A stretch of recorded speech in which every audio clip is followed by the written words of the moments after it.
ამ სისტემატიზირებული ცოდის ერთ-ერთი წარმომადგენელი მოვიწვიოთ, რომელიც ძალიან გიყვარს, რომელიც ხშირად სტუმრობს ხოლმე და გვიზიარებს საკუთარ სუბიექტურ დამოკიდებულებას ამ ყველაფრისადმი და რა თქმა უნდა ობიექტურსაც, იმიტომ რომ არის რაღაცები, რაზეც თანხმდებით ზოგადად კაცობრიობა, მოგწონს თუ არ მოგწონს, იმიტომ რომ 2x2 4-ია, ვინც არ უნდა იყო.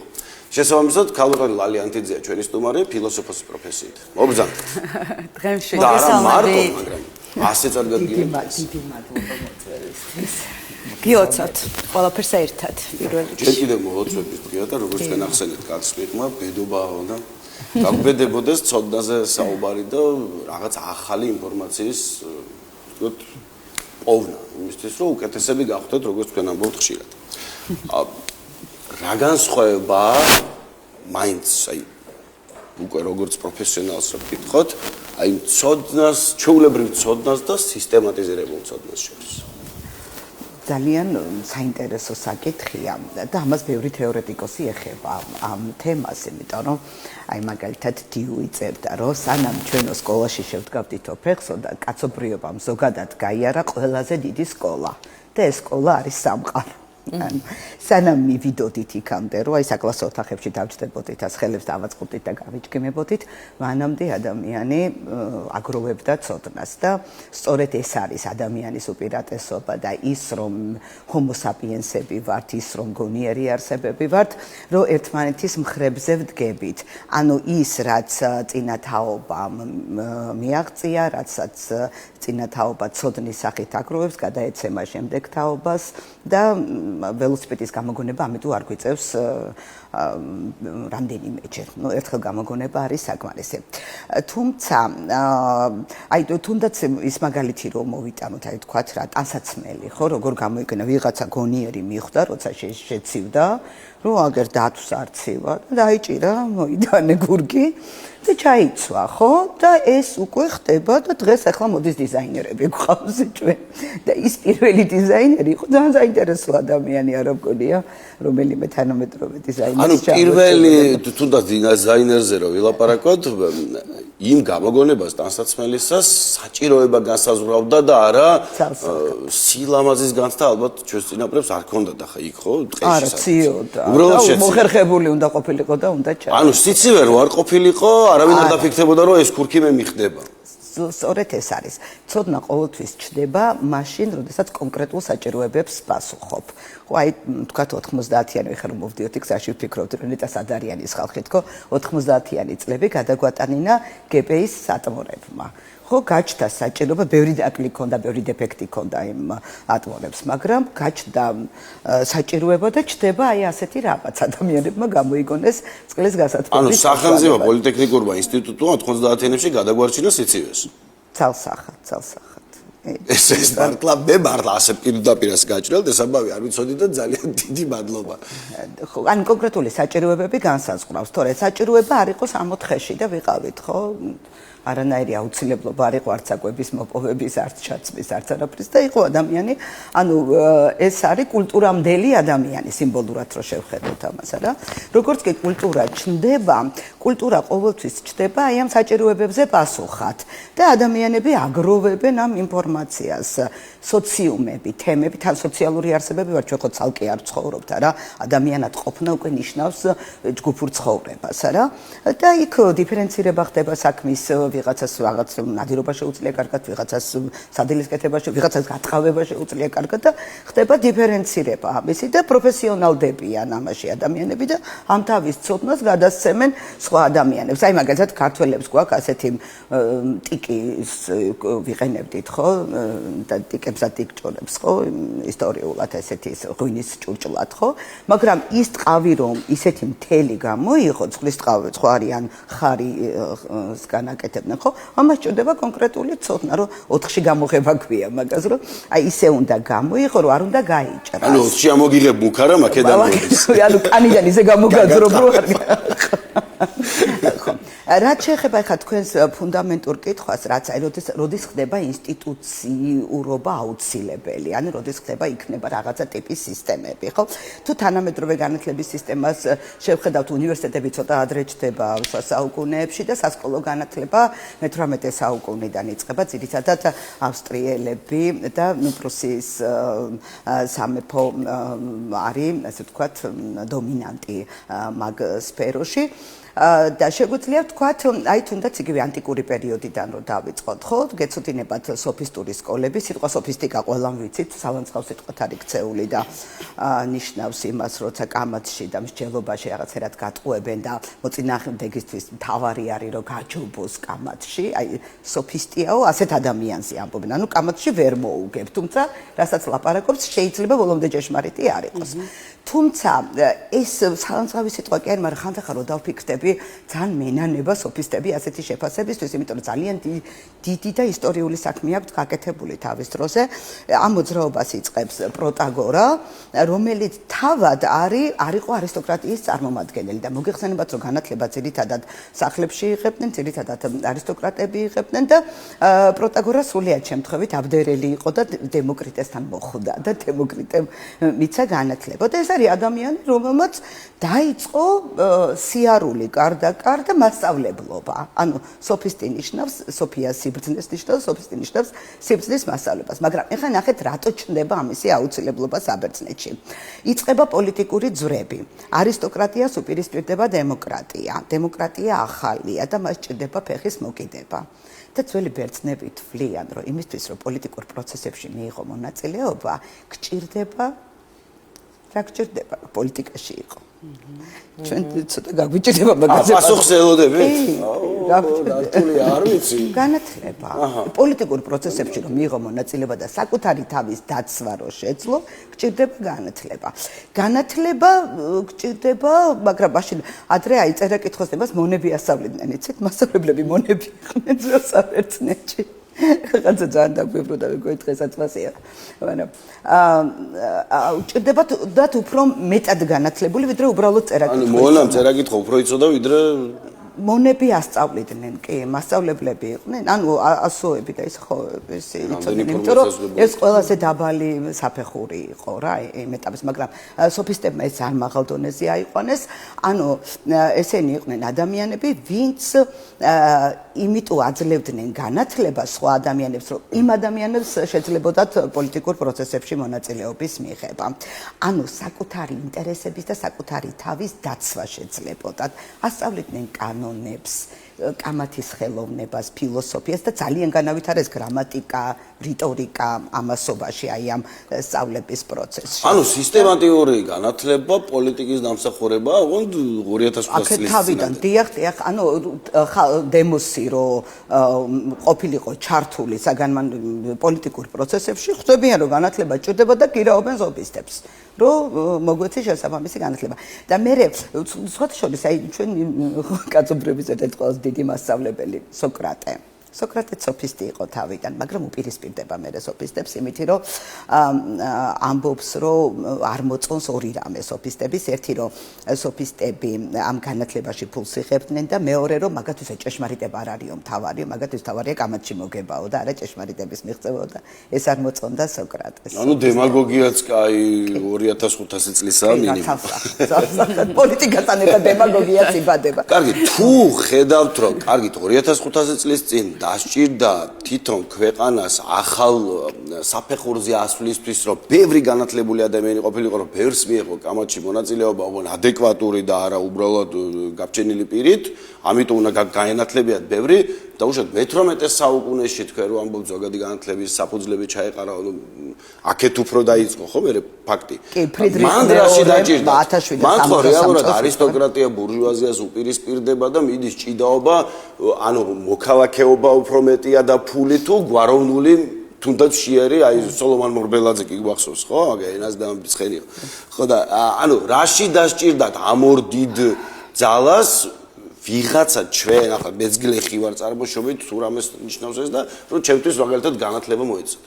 მე ხომ შევუშლიდი. ეს იწყება მე-18 საუკუნიდან. ეს არის პერიოდი, რომელიც განმანათლებლობის გვიანდელი პერიოდია, განმანათლებლობა და ინდუსტრიალიზაციის პროცესია დაწყებული. ანუ საჭირო ხდება მუშა, რომელსაც აქვს რაღაცა ტიპის განათლება. ანუ საჭირო დარჩა აი ტექნიკასთან, ქარხნებში სამუშაოდ ადამიანებმა რო ინსტრუქციები კარგად გაიგონ, საჭირო არის განათლებული მუშა. ანუ უბრალოდ ინსტრუქციის დასაკითხად გვასწავლეს მაშინ. არა თქვენ გააგრძელეთ უბრალოდ დასწრეს. ხო, ინდუსტრიალიზაციამ გამოიწვია სკოლები. ეხლა გადახედეთ, ნახეთ ეხლა სკოლის დიზაინი რა არის, რომ ზის ბევრი ბავშვი არის ერთი მასწავლებელი, იმ მასწავლებელმა იცის ყველაფერი, ეს ბავშვები ზიან, ხმის ამოღების უფლება არ აქვს, მას ეუბნებიან, როდის უნდა ილაპარაკოს, ნებართვას აძლევენ, ხო? ეუბნებიან, როდის უნდა დაისვენოს, როდის უნდა ჭამოს და რასაც მასწავლებელი ეთქვეს, ის უნდა გაიმეოროს. ხო, ეს არის პრუსიული მოდელი სწავლების, რომელიც მერე ძალიან კარგად გამოიყენა ოტო ფონ ბისმარკმა, იმიტომ რომ უკვე სამხედრო რელსებზე გადაიყვანა. ეს ამბავი ძალიან კარგად გამოიყენა საბჭოთა კავშირმა, იმიტომ რომ სჭირდებოდა სწორედ ასეთი მორჩილი ადამიანი, რომელიც სამხრივად განათლებული ადამიანები. იცით როგორ არის? აი ახლა რო ნახოთ, ხო, ზოგადად ნებისმიერი სისტემის პირობებში და აბსოლუტური უსისტემობის პირობებში ყოველთვის არის საზოგადოებაში 2% ადამიანებისა, რომლებიც როგორ გითხრათ, აი თვალები რო უბწყინავთ, ხო იცით, აი სწავლა რო უნდა და თვალები რო უბწყინავთ, და იცით როგორ იგრძნობა ესა.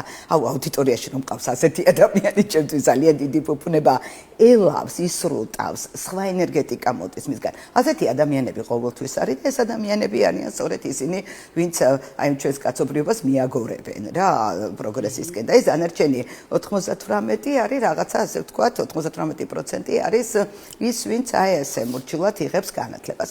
და ეხლა რა პრობლემა არის იცით ესე იგი აი ხო მიხვდნენ რა ევროპაში რომ გჭირდება განათლებული მუშა ხო?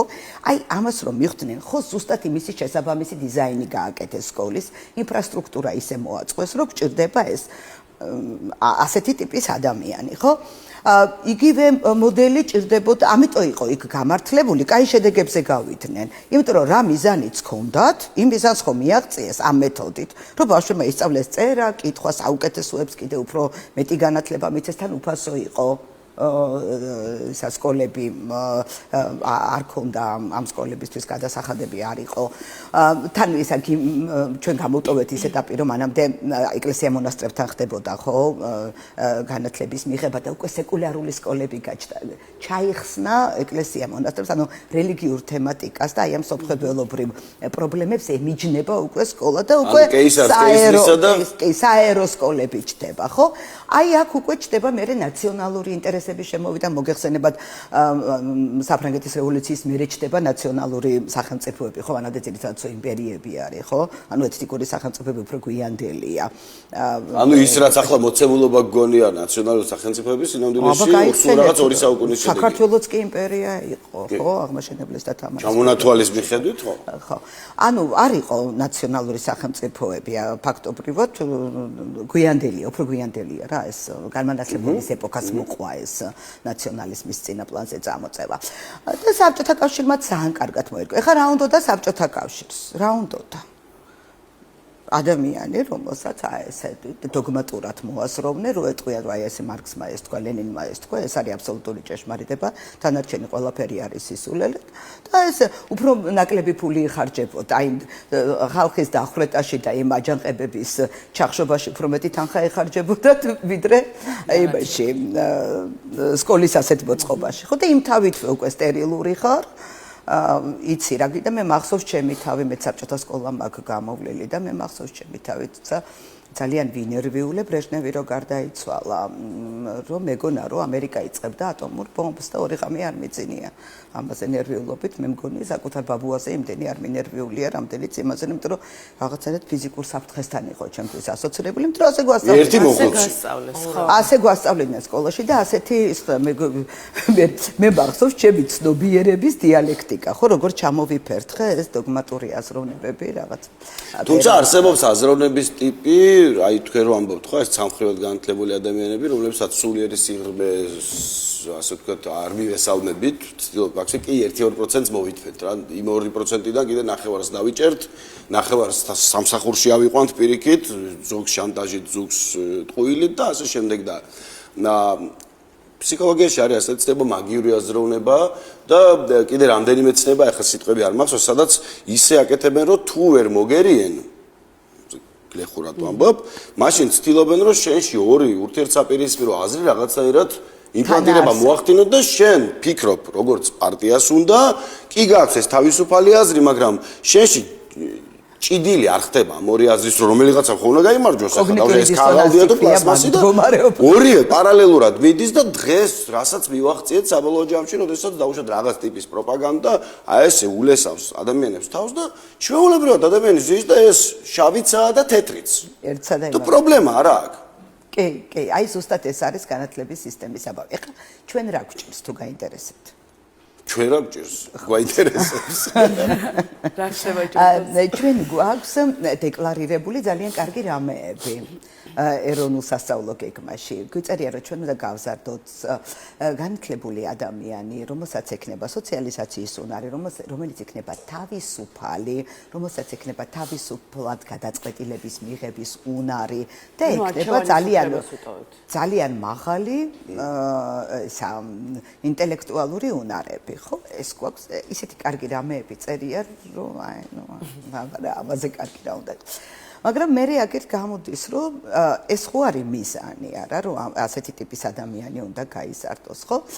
და ამის უკან დგას სკოლა, რომელიც აი რა შეიცვალა თქვენი აზრით საბჭოთა პერიოდის მერე, აი თქვენ შეიძლება ნაკლებად გახსოვთ, მაგრამ რა ვიცი, აი სკოლებში ხარ რომ შეხვიდეთ, რამე შეიცვალა? ხა ჩვენ მშობლები მანდატური დაემატა. პოლიცია.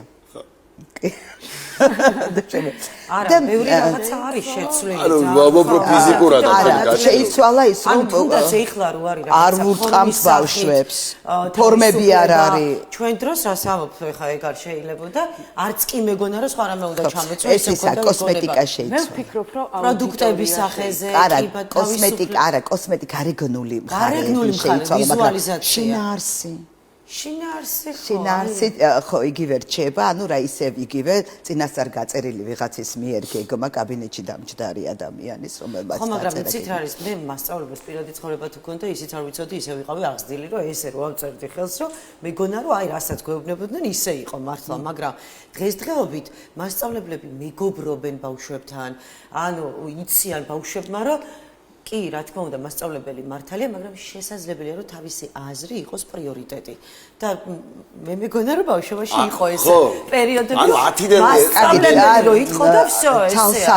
ცალსახად, ეგ ცალსახად ის არის. რაღაცები ამ კუთხით შეიცვალა. მშობლებმა დავეხმარეთ ასე და შვილებს. მე ცოტა უფრო სხვა სიღრმეებზე გესაუბრებ, ანუ ნახეთ ამ განათლების სისტემის ყველაზე კარგი აი ესეთი რომ მომწონს ძალიან, ნუ ფილოსოფოსების არიან ბუნებრივი აკრიტიკოსები, მაგალითად ბერტრან რასელი ამბობს, რომ ადამიანებიო უცოდინრებად კი იბადებიანო, მაგრამ სულელებათო განათლების სისტემა აქცევს. ერთი რომ უცოდინარი მიდიხარ და მე კიდე დამატებით გებატევარ. ისიც რომ გაშტერებე, ხო? აი ფუკო იყო ძალიან კარგი მგრძნობელობა ქონდა განათლების სისტემას და როგორ რაღაცას ამბობს იცით, აი არქიტექტურა და ზოგადად აი საკლასო ოთახების დიზაინი და ეს ინფრასტრუქტურა არის სამი რაღაცის ერთნაირი. ეს არის ციხე, ფსიქიატრიული საავადმყოფო, ყაზარმა და სკოლა ზუსტად ერთნაირი სისტემის ერთნაირ მოდელზე არის. დააკვირდით როგორ არის აბა ნახე, ასეთი ერეფანი და ჯამწკრივებული ხო საკლასო ოთახები. სკოლა და ციხეს აბსოლუტურად ერთნაირი დიზაინი, არქიტექტურა აქვს ერთნაირი. დრესკოდი, ხო, რაღაც ადრე აცმევდნენ, ეხლა აღარ, ნუ ახლა ფუკოს დროს აცმევდნენ უნიფორმებს, პატიმრებს მედიკებსაც და ფსიქიატრულის პაციენტებსაც, ხო? და ეს უნიფორმები და ეს ზარის დარეკვა, კიდე ეს იყო ძალიან ისეთი რაღაცა, ხო? ეს რაღაც ინსტინქტების პავლოვის ძაღლის ამბები არის, ხო? და ამაში ყავს ბავშვები და იგივე ეხლა ამ თვალსაზრისით რა შეიცვალა? მე ვნახე ახალი სკოლები, ახალაშენებული სკოლები ისევ ციხეებია. არც ერთი ახალაშენებული სკოლა არ არის სხვა ინტერიერის და სხვა დიზაინის. ისევ იგივე ციხე შედება. მაგალითად რომ შეიცვალოს ეს ყველაფერი, ეს განათლების ხარისხზე როგორი მოქმედებს? ერთი რაღაცა უნდა გითხრათ, რომ ჩვენ გვყავს იმაზე გაცილებით უფრო განათლებული თაობა, ვიდრე იყო თუნდაც იმ საბჭოთა პერიოდში. ეს არავინ არ მოგატყუოთ, რომ საბჭოთა პერიოდში უფრო დიდი ცოდნა ჰქონდათ და უფრო დიდი განათლება. იმიტომ რომ ის ინფორმაცია, რასაც საბჭოთა პერიოდში სკოლები აწვდიდა ბავშვებს, ის ინფორმაცია ჩვენ თანამედროვე ბავშვებს აქვს თითებში. ანუ იციან, ძალიან ბევრი რამე იციან, ძალიან ბევრი ფაქტობრივი მასალა. ცალკე შეუძლიათ რომ ვიძიოთ ძალიან მარტივად ხო, ანუ ინტერნეტის დანიშნულება ხო, ძალიან კარგად იციან, ხო. ანუ ბავშვებს ამისი პრობლემა არ აქვთ ინფორმაციას იღებენ, მაგრამ ეს ინფორმაცია, რასაც იღებენ და აი ხანდახან ყოფილა რომ აი რაღაცნაირად აი გამხარებია რომ აი ნახეთ რა კარგი და ვეკითხები რომელი სკოლელი ხარ ბავშვს რაღაც. მე აღმოჩნდება რომ ჩავეძიები ის ინფორმაცია აქ დამოუკიდებლად მოპოვებული. ანუ ის 2%-ია, რამისაც სადაც არ უნდა გადააგდო თავის საქმეს რო გააკეთებს, ხო?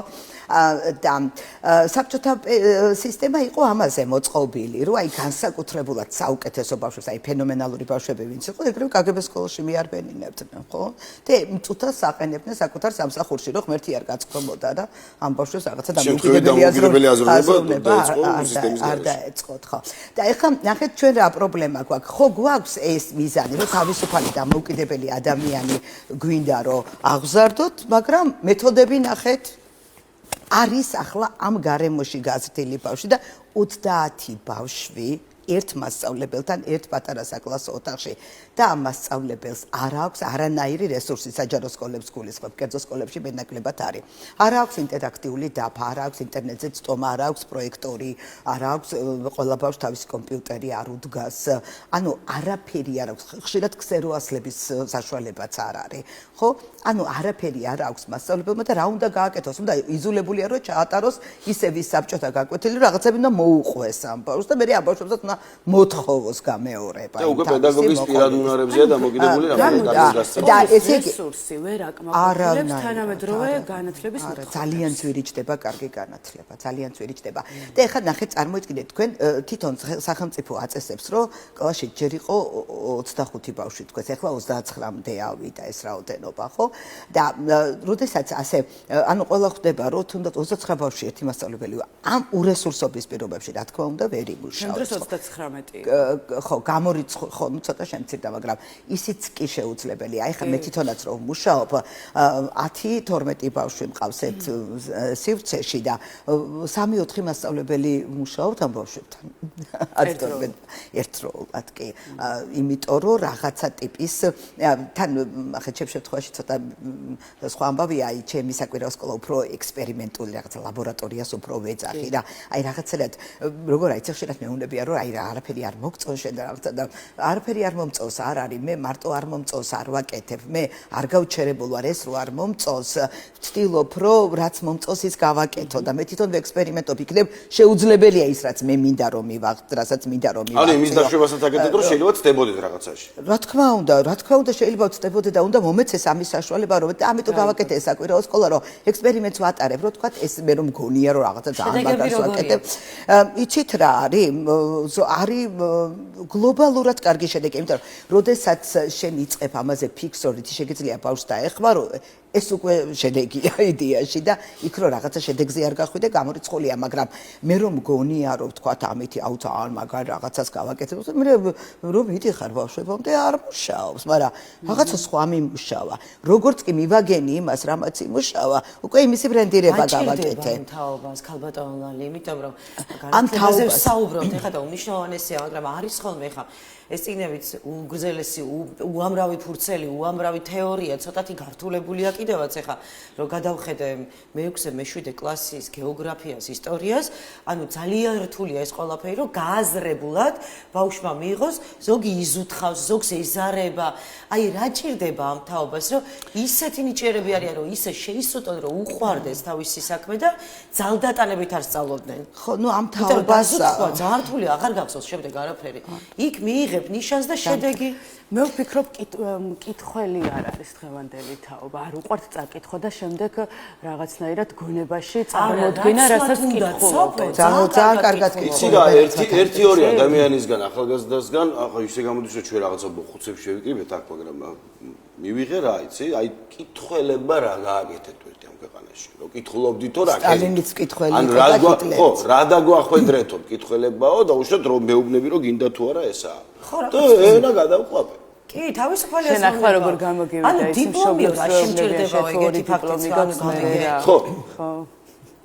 იცით აი თქვენ რომ მკითხეთ როგორ რა ჭირდება ამათ ბავშვებს იცით რა ჭირდებათ მასწავლებელი არ უნდა იყოს წარბაწეული და ჯოხიანი მასწავლებელი ამ ბავშვებს არ ჭირდებათ ჯოხში იმას არ გულისხმობ რომ დარტყმა აი თუნდაც რომ უთითებს აკე რა ესეთი მასწავლებელი არ ჭირდებათ რა ამათ ჭირდებათ მასთან ერთად იატაკზე დამჯდარი მასწავლებელი რომელიც ეუბნება რომ იცი რა მოდი რა აბა ერთი მითხარი რა გიჭირს და იქნებ რაღაცნაირად დღეს გქონდა ზუსტად ასეთი кейსი და ბავშვი მეუბნება რომ გამრავლების ტაბულა ვაუცხრისო გამრავლების ტაბულა არ ვიციო და რა ვქნაო მოდი მე ვთხარი ერთად ზუსტად 3 წუთი დაჭირდა და იცოდა თვითონ იყო გაკვირვებული რომ 3 წუთში ისწავლა ცხრის გამრავლების ტაბულა ისე რომ აღარ ეშლებოდა მე 3 წუთში რო ისწავლა მე 5 წუთი ვამოწმებდით და მიზით დაემატა იმას და ცხრის გამრავლების ტაბულა არის სხვადასხვანაირჩენი ციფრები პირიქით გამრავლებული ცხრაზე ხო იქიდან თუ იცოდა ესე იგი შეებრუნებინა უბრალოდ ხო ნუ ჩემთვის ასერესტალეთ მათემატიკა მაგალითად ვისწავლით მე რო ეგ მეთქვა უკვე იქნებოდა ჩემი მხრიდან შეფასება ნუ ნახე მე რას ვეუბნები შენ ის თუ იცი ესე იგი ისიც არ იცი კარგად თორე ახლა ფოცხადი არის ისიც არის ისტორია მოწყობატრელი ხო და არ ვთხარი ეს მოდი წრიდან დავიწყოთ ხო და ეს ჭირდება რა რომ გაუგო და დაელაპარაკო მის კონკრეტულ საჭიროებებს ხო სიღრმე რას თქვენ ახსენეთ იმ წუთას რომ სიღრმე თუნდაც ნახეთ 2+2 რომ 4-ია ესე რომ აზეპირებინებ და აზოთხინებ ბავშვს გავიგეთ მაგრამ აი რა მაგალითად ორიანზე ისტორია მეორე ორიანზე ისტორია და უცებ 4-იანი და ჯამი, ანუ შეიძლება ისე ამოგზაურო აი ამ საგანში ისე რომ შეაყვარო, ეხლა მათემატიკა მე მგონი 100%-დან 80 არ გვიყვარდა და რატო უმნიშვნელოვანესი საგანია.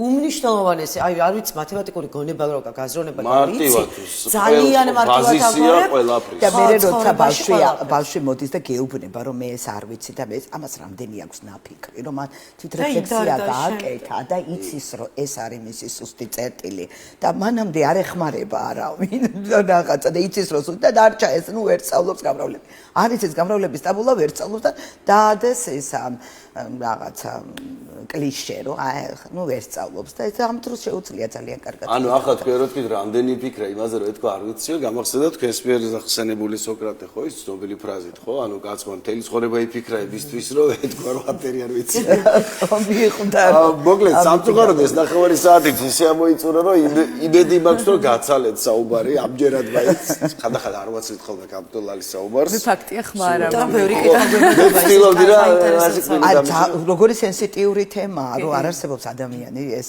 თემა რო არ შეეხოს და საკუთარ თავზე გამოგვიცდია შვილებზე გამოგვიცდია განხილულებზე გამოგვიცდია ჩვენ უნდა ჩავინიშნოთ ეს ხემბავი რომ შემდეგ შეხვედრაზე უკვე ეს თავიდან არ გავიმეოროთ და აი აქედან გავაგრძელოთ საუბარი თქვენ ვინც გიყურებთ ჩაინიშნეთ ეს ამბავი რა ვიცი მე ვფიქრობ გაცილებით საინტერესო იქნება თუ თემიდან თემაზე გადავალთ ხოლმე რაღაცნაირად იმიტომ რომ ერთი და იგივე ლაპარაკი ვინც ლაპარაკობს იმისთვისაც მომბეზრებელია ხანდახან ძალიან დიდი მადლობა